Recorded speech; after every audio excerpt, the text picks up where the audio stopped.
West Bengal অর্থাৎ কলকাতায় গিয়ে ক্যারাটে প্রতিযোগিতায় ডবল সোনার মেডেল এবং ডবল সিলভার মেডেল পেয়ে আজকে আমাদের পানগ্রামে আসছে। এরা পানগ্রামের বাসিন্দা।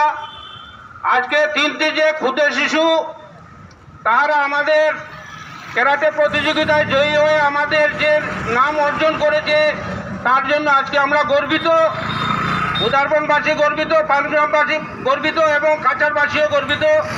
কেননা সম্পূর্ণ ভারতবর্ষের মধ্যে এই 3টি পানগ্রামের ক্ষুদে শিশু জয়ী হয়ে যে আসছে তার জন্য আজকে আমরা খুশি অনুভব করছি এবং তাদেরকে স্বাগত জানাবার জন্য আজকে আমরা সারিবদ্ধভাবে আছি।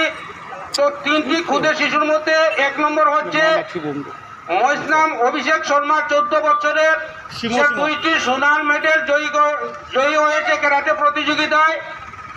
এবং অরবিন্দ শর্মা 12 বছরের, সে 1টি সোনার মেডেল পেয়ে জয়ী হয়েছে। এবং 3 নম্বর রণবীর শর্মা 2টি সিলভার মেডেল পেয়ে জয়ী হয়ে আজকে আমাদের পানগ্রামে আসছে। তাই আজকে আমরা গর্বিত। আর তারা বর্তমানে শিলচর পর্যন্ত এসে পৌঁছে গেছে, অল্পক্ষণ পরে আমাদের ওইখানে আসবে। তাই আমরা র্যালি করে এবং তাদেরকে স্বাগত জানাবো। ধন্যবাদ।